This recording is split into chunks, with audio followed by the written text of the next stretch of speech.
Sheesh, I haven't made a video in about a month. And as you guys can tell, I'm not in my fanboyish room. I'm in this boring, bland room. And I'm gonna tell you why. So if you don't follow me on social media like Twitter or Instagram or Snapchat, then you don't know that our house caught on fire, and it's still unbelievable but that this happened. Like, I still wake up thinking this isn't real. But I'm going to tell you guys the story. Now, I was at work. I was supposed to get off at 10:30, but I got a call from my aunt at like around 9:20, and she was like, "Hey, where are you?" And I'm like, "I'm at work. What's up?" Now, my aunt normally doesn't call me for anything, so I knew something was up, and on top of that, it was late. She told me, "Your house is on fire. Johnny did it." And immediately, I was like, well, it can't be that bad, because the tone of her voice was like, she was so calm about it. Like, I'm thinking, okay, maybe the microwave caught on fire and the kitchen is partly damaged, you know. That's what I was thinking. I told my manager what was going on, and they let me leave early, so I'm driving home. Like, I'm just driving. Like, I'm speeding, but I'm not like Need for Speed speeding. You get what I'm saying? Like, I'm not NASCAR racing my way home. But I get a call from my friend like literally 5 minutes after I left from work, and he's like, "Yo, you good?" Him saying that alone pretty much was telling me that things weren't looking too good. So when he told me that, I'm in Need for Speed NASCAR racing gear. Like, I'm running red lights. I'm not slowing down. I'm not stopping. Like, I'm switching lanes like crazy. And now that I think about it, I definitely should not do that. No matter what the situation is, that I could have gotten into an accident. I could have hurt myself and someone else. But at the time, I just wanted to get home to see what was going on. Now, I finally get to the neighborhood, and guys, I kid you not, there's so many fire trucks, so many police cars, so many paramedics, and the people that live in the neighborhood, they were just like scattered around just looking. I had to park in a random driveway, then walk up the street to my house, and I still couldn't like clear, like they had everything blocked, so I couldn't even get to where I really wanted to go. And as I'm walking up the street, I see people just looking at me. I finally, like, I keep walking, I see the house is in flames, and I'm just like, is that really our house? Like, what? Like, it just didn't register in my head. So now at this point, I'm shaking. I couldn't even speak clearly. Like, I couldn't even get words out of my mouth. And I wanted to know where my mom was, because I couldn't find her. So I'm literally asking everybody that's out and watching our house engulfed in flames, like, have you seen my mom? Do you know where my mom is? Like, nobody's answering me. So now at this point, I'm frustrated. I'm pissed, because nobody's giving me answers. Like, literally everybody's just either staring at me or they just didn't know where she was. Now, I finally find one of my aunts, and she starts crying and hugging me. She's like, "I'm so sorry. Everything's gone. Johnny did it. This, that, and the third." And once again, I can't believe that this happened. So now at this point, I feel sad, empty, alone. Because nobody, like, once again, nobody was giving me answers. I didn't know where to go, who to talk to. So, me doing what I do best, I just went live on Instagram and talked to some of you guys, because I didn't want to be alone. Like, it's just so annoying and frustrating just even thinking about it. And you guys are probably wondering, who the hell is Johnny? I'm going to tell you. Johnny was the guy in the neighborhood that you would hit up or contact if you needed yard work done or something done around the house. Like, if you didn't want to cut your grass, he would do it. You just give him like a measly $10 or $5, whatever, he'll do it. We treated Johnny like family, okay? Like, Thanksgiving, we would invite him over. Christmas, we would invite him over. Any holiday that involved cooking, we would invite him over and feed him, because we considered him as family. He did so much for us. But my mom found out that he did drugs, and she cut him off, and that hurt him. Like, that really hurt him, because now he doesn't have the liberty of like having that family relationship kind of bond anymore. Like, you're dead to my mom now. She didn't want anything to do with him, and she didn't want me and my brother around him either, because she didn't want that type of influence on us. And also, if you guys have watched me on YouNow before, I talked about Johnny before, because He broke into our house a total of 3 times, okay? The first time he broke into our house, I wasn't home. My mom and brother were home, but my mom scared him away. The second time he broke into our house, nobody was home, but we just assumed it was him because he did it before. And we've never had someone just randomly break into our house, you know? So we assumed that it was him.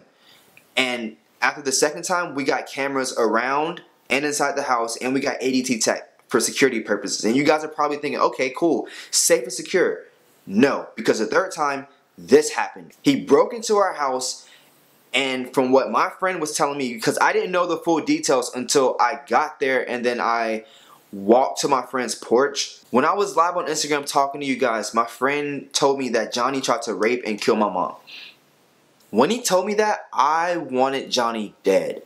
Like, literally, like, I wanted him dead. I know that sounds rude, gruesome, whatever, but I don't, rapists, like child molesters, rapists, I have no sympathy for them, period. I don't care. But yeah, my mom escaped, thank goodness, but he locked himself in my mom's room and set it on fire. Like, I'm telling you guys this, and you guys are probably thinking, what the fuck? But yeah, that's what he did. And I'm gonna tell you guys the story that my mom told me, because this is what my friend is telling me. Like, once again, I didn't know what was going on. All I knew was that our house is on fire. That's all I knew. The whole like sexual harassment, assault thing, that was new to me. And when he told me, I was like, what? Like, I'm literally getting frustrated just thinking about it. But the police had already arrested him. And now I'm just thinking, okay, where's my mom? 10 minutes later, a cop comes walking up to me and asking me if I was looking for the victim, aka my mom. I said yes. He said she's okay. And a huge, like, weight has just been lifted off my shoulders. I was like, yes, she's okay. But she was on the opposite side of the street that they had blocked off. And the only way that I can get to her was if, one, I drive around to the back entrance of the neighborhood, or I could wait until all the fire trucks and police cars and paramedics leave. That was the only 2 options I had. So I just waited until some of them left, because if I were to like drive around to the back entrance to get to my mom, it would still like be more people on the opposite side just watching what just took place, and I didn't want to be around that. So I just waited until everything just died down a little bit, and then I finally saw my mom, and she told me her story. And this is what she told me. She said she just got off work, she was getting ready to cook some food. She heard the front door open, okay? My mom didn't close the door, she didn't lock it. Now, our house door, there was a screen door, and then there's a main door. The screen door was closed, but the main door was open. She wanted like natural sunlight in. Like, my mom, that's just the type of person she is. She likes natural lighting. So she wanted the natural lighting to come in, but she said she heard the front door open, and she thought it was either me or my brother, but we were both still at work. So she saw that it was Johnny, the guy that I told you guys about earlier, and she was like, Johnny, what the hell are you doing in here? Like, nobody gave you permission to be in here. She said he didn't say a word. He looked like a freaking zombie. Like, he literally was not saying anything. So he starts running towards her and tackles her. Now, my mom is trying to fight him off of her. My mom fights him off of her, and then she tries to run in her room and lock the door, but he was right on her tail. They're both in my mom's room. My mom is just screaming. He locks the door. My mom unlocks it. Like, pretty much they're like messing with the lock at this point. But like, my mom finally unlocks it again, and then she opens the door and she sticks her arm in front of the door passage, so he couldn't close it. But he was trying to force the door, so like my mom, she has like marks and bruises on her arm because he was trying to slam the door on it while she was blocking it. I don't even want to get into the full details of the story that she told me, but thank goodness she got away. That's all I'm gonna say. She got away. She ran to our neighbors and got help. They called the police, but Johnny was still in her room, but he locked himself in there. Now, the fire didn't start yet, okay? The report that the police got was for sexual assault. That's what they got. The whole arson thing, it didn't start yet because he didn't set the flames. So, the police get there, and on the report, it says that like 10 minutes later, they start seeing smoke from my mom's room. Now, if you guys remember earlier, I told you that my mom was cooking. They thought that's where the smoke was coming from the kitchen. But it wasn't, because our neighbors ran into the house to check and see if it was coming from the stove. It wasn't, and he cut it off. But it was coming from my mom's bedroom. This idiot was trying to set himself on fire. Don't do drugs. Just whatever he was on, don't do. Just don't do drugs, period. They were able to apprehend him. He tried to escape, but they got him. Once again, thank goodness. But the flames just kept spreading and spreading. And my mom had like a lot of perfume in her room, so that definitely did not help the flames. It just kept going and spreading.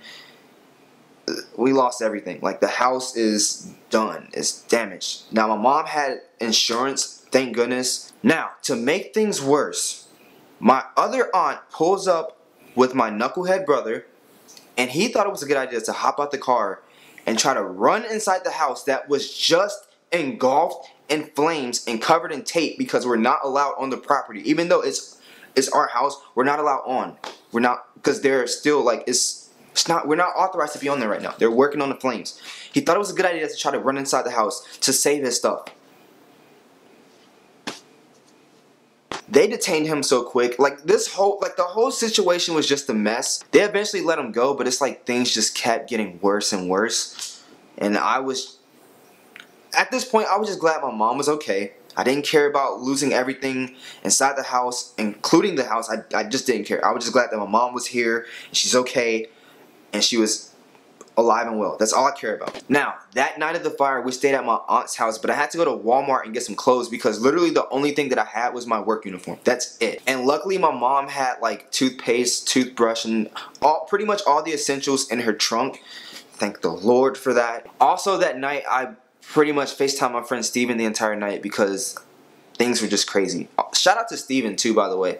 I love that guy. He's cool. And then a few days later, we checked into a hotel, and we stayed at the hotel for like at least 3 weeks. It was a nice hotel, but the only thing was that they didn't allow visitors, so I literally just felt like I was in prison. The only thing that I did while I was at the hotel was literally either go live on Instagram or watch Andy Mack. I couldn't film YouTube videos because the camera got lost in the fire, and so did my ring light and all my MacBook, everything, like literally everything. And now fast forward to now, we're no longer at the hotel, we are in a temporary house, and we get our new house in September.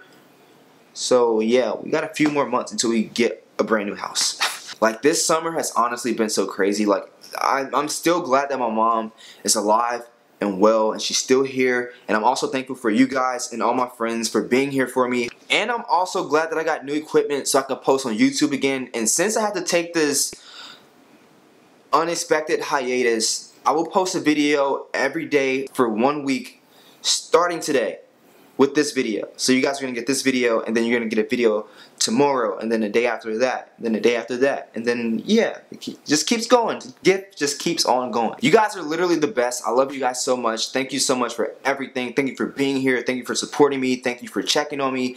Thank you for everything. I love you guys, and I'll see you guys tomorrow with another video.